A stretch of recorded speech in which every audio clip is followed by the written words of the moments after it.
देशमुख यांच्या कुटुंबियांच्या वतीने तपास हा वेगानं झाला पाहिजे, इतरही आरोपींना अटक झाली पाहिजे अशी मागणी त्यांनी केलेली आहे। वाल्मिक कराड अखेर पुण्यामध्ये शरण आल्याचं आपण बघतोय। इतक्या दिवस तो पुण्यामध्ये होता, आता नेमका कुठे होता, काय तो करत होता, तो यापूर्वी का शरण आला नाही, का तो पोलिसांपासून पळ काढत होता, अशी अनेक प्रश्न आहेत। याची उत्तरं खरं तर मिळाली पाहिजे। खंडणीच्या गुन्ह्यामध्ये आता वाल्मिक कराडला ताब्यात घेण्यात आल्याचं आपण पाहतोय, म्हणजे तो स्वतः शरण आलेला आहे। यावेळी माध्यमांच्या वतीने त्याला प्रश्न विचारण्याचा देखील प्रयत्न झाला, पण काही न बोलताच वाल्मिक कराड जो आहे तो पोलिसांकडे निघून गेल्याचं आपण पाहतोय।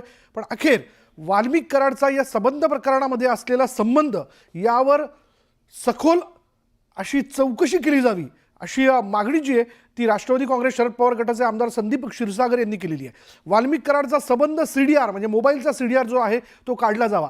या सगळ्या कालावधी दरम्यान म्हणजे जेव्हा संतोष देशमुख यांची हत्या झाली त्या कालावधी दरम्यान त्याने कोणाकोणाला फोन केले होते, त्याला कोणाचे फोन आले, आरोपींकडनं देखील म्हणजे जे आरोपी जे फरार आहेत त्यांच्याकडनं देखील कोणाला व्हिडिओ पाठवण्यात आले, याची सगळी माहिती जी आहे ती घेऊन सीआयडीने पुढला तपास करावा अशी मागणी जी आहे ती वारंवार होताना दिसते। आणि अखेर गेल्या 22 दिवसापासून जे नाव चर्चेत होतं, जे घेतलं जात होतं, जे फरार आहे असं म्हटलं जात होतं, ते वाल्मिक कराड शरण आलेले आहेत। वाल्मिक कराड एकूणच यांची पार्श्वभूमी जर आपण लक्षात घेतली तर त्याबद्दल देखील आम्ही स्क्रीनवरती काय त्यांची नेमकी पार्श्वभूमी आहे, धनंजय मुंडे यांच्याशी त्यांची असणारी जवळीक, त्यांच्याकडे असणाऱ्या सगळ्या जबाबदाऱ्या याबद्दल देखील आम्ही माहिती वारंवार स्क्रीनवरती देतोय। आणि न्यूज 18 लोकमतने सगळ्यात पहिल्यांदा ही बातमी जी आहे ती दिलेली होती की येणाऱ्या 24 तासात वाल्मिक कराड हा शरण येणार।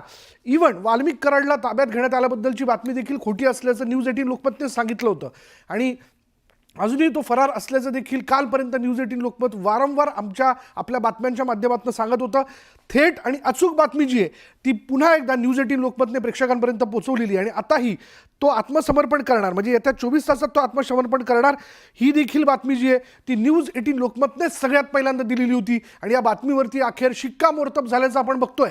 पुण्यातच कराडनं आत्मसमर्पण केलेलं आहे, कराड यांनी पुण्यातच असल्याचं मान्य केलेलं आहे, म्हणजे त्याचं शेवटचं मोबाईलचं लोकेशन हे पुण्यामध्येच दिसलेलं होतं, लक्षात आलेलं होतं। त्यानंतर त्याचा मोबाईल जो होता तो नॉट रिचेबल झालेला होता, म्हणजे तो पुण्यात नेमका कुठे होता, कोणाकडे थांबलेला होता, या सगळ्या याच्यात त्याचा कशा पद्धतीने सहभाग आहे याचा सगळा तपास आता सीआयडी करणार, यात कोणत्याही प्रकारची शंका नाही। पण जे काही वेगवेगळे प्रश्न या ठिकाणी उपस्थित होत आहेत की गेल्या 22 दिवसापासून वाल्मिक कराड जर फरार आहे याबद्दलची वारंवार चर्चा होताना दिसते, तो वाल्मिक कराड वेळीच का समोर आला नाही, आत्ता तो का समोर आलेला आहे, हा देखील महत्त्वाचा मुद्दा आहे। त्यामुळे या सगळ्या वेगवेगळ्या पैलूंना लक्षात घेऊन आता सीआयडी तपास करणार आणि या तपासातनं नेमकं काय निष्पन्न होतंय, काय पुढे येतंय हे बघावं लागेल। आणि जे फरार आरोपी आहेत ते देखील पकडले जाणं फार आवश्यक असल्याचं यामध्ये एकूण दिसून येतंय। अजूनही त्यांचा तपास लागलेला नाही आहे। सीआयडीची सगळी पथकं जी आहेत ती या आरोपींचा शोध घेत आहेत आणि साधारण आपल्याला जो आकडा कळतोय की 150हून अधिक अधिकारी जे आहेत सीआयडीचे किंवा कर्मचारी ते या फरार आरोपींचा शोध घेत आहेत, ज्यांचा हत्येमध्ये सहभाग होता, संतोष देशमुखच्या हत्येमध्ये सहभाग होता। आणि पुन्हा एकदा आपण सिद्धार्थकडे जाणार आहोत। सिद्धार्थ, अखेर म्हणजे न्यूज 18 लोकमतनेच सगळ्यात पहिल्यांदा ही बातमी दिली होती की 24 तासात वाल्मिक कराड शरण येणार, त्यावरती शिक्कामोर्तब झालंय। सिद्धार्थ, हॅलो सिद्धार्थ माझा आवाज येतोय तुला? कदाचित सिद्धार्थ माझा आवाज येतोय तुला?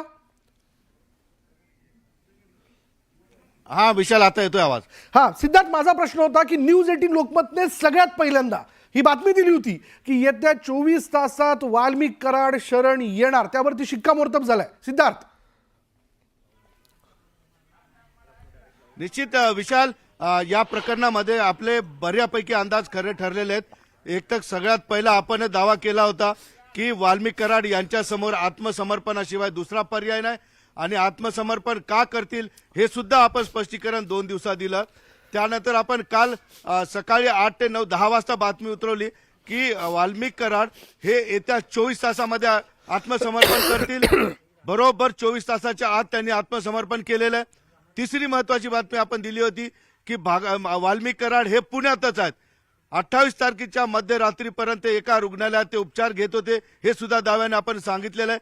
आणि या दाव्याला पुष्टी स्वतः कुणीही नाही तर वाल्मिक कराड यांनी स्वतः पुष्टी दिलेली आहे की ते पुण्यातच होते. निश्चितपणे न्यूज 18 लोकमतने या प्रकरणाला अत्यंत संवेदनशीलपणे प्रसिद्धी दिली. आपल्याला माहीत आहे अत्यंत वेगळी केस होती आणि यामध्ये बातम्या खऱ्या खोट्या झाल्या तर यावरून वातावरण बिघडू शकतं याची सुद्धा आपल्याला जाण होती. त्यामुळे आपण संयमाने अंदाजित बातम्या सुद्धा आपण अतिशयोक्ती कुठं केलेली नाही. मात्र आपले तिन्ही अंदाज जे आहेत खरे ठरलेले आहेत. न्यूज 18 लोकमतच्या सगळ्या अंदाजाला आज स्वतः वाल्मिक कराड यांनी पुष्टी दिली. निश्चितपणे आपण पत्रकार आहोत, आपल्याला पत्रकारितेचं भान असलं पाहिजे. आपल्याला अगदी रक्तरंजित बातम्या देण्यामागे किंवा कल्पनित बातम्या देण्याचा रस नसतो. मात्र आपले सगळे अंदाज खरे ठरलेले आहेत आणि आज त्याला पुष्टी वाल्मिक कराड यांनी दिलेली आहे. विशाल, सिद्धार्थ, यातला सगळा घटनाक्रम जर लक्षात घेतला तर न्यूज 18 लोकमतने कशा पद्धतीने एक एक बातमी यातली पुढे आणली, म्हणजे अगदी आरोपींची गाडी सापडण्यापासून त्यामध्ये मोबाईल सापडण्यापासून. सिद्धार्थ, निश्चितपणे सगळ्यात महत्वाची बातमी आपण यादी अशी दिलेली आहे की जी काही गाडी सापडली माफ करा गाडी सापडली त्या गाडीमध्ये जे काही ठसे सापडले होते हाताबोटा पंजाचे त्या आरोपींशी मॅच झाल्याची आपण पहिली बातमी दिली. हा पुढचा न्याय मिळवण्यासाठी ही बातमी महत्वाची तर आपल्यासाठी आहेच आहे. मात्र CID असेल, तपास यंत्रणा असेल यांच्यासाठी हा अत्यंत महत्वाचा पुरावा असतो ज्यावेळेस न्यायालयीन लढाई सुरू होईल. आणि त्यानंतर आपण दुसरी एक बातमी दिली की त्या गाडीमध्ये 2 मोबाईल सापडले आणि त्या 2 मोबाईल मधला जो महत्वाचा डाटा आहे ज्याबद्दल दावे प्रतिदावे अंदाज केले जात होते की त्यामध्ये संतोष देशमुख यांना मारहाण करतानाचा व्हिडिओ त्या मोबाईलमध्ये CIDच्या टीमला सापडलेला आहे आणि ती बातमी आपण दाखवलेली आहे. हा सुद्धा पुरावा पुढच्या न्यायालयीन लढाईसाठी अत्यंत महत्वाचा आहे. तिसरी महत्वाची बातमी अशी होती की यामध्ये जो काही डेटा रिकव्हर झालेला आहे आरोपींच्या मोबाईलमधून त्यातील बड्या नेत्याला 16 कॉल गेलेले आहेत. आपण आकडा सुद्धा सांगितला, 16 कॉल गेलेले आहेत. 3-3:30च्या दरम्यान मयत संतोष देशमुख यांचं अपहरण केलं गेलं. 6-6:30च्या दरम्यान त्यांची डेड बॉडी सापडली. या 4 तासामध्ये जे 2 मोबाईल सापडले या 4 तासामध्ये त्या 2 मोबाईलवरून काय काय ऍक्टिव्हिटीज झाल्या, फोन गेले, व्हिडिओ गेले.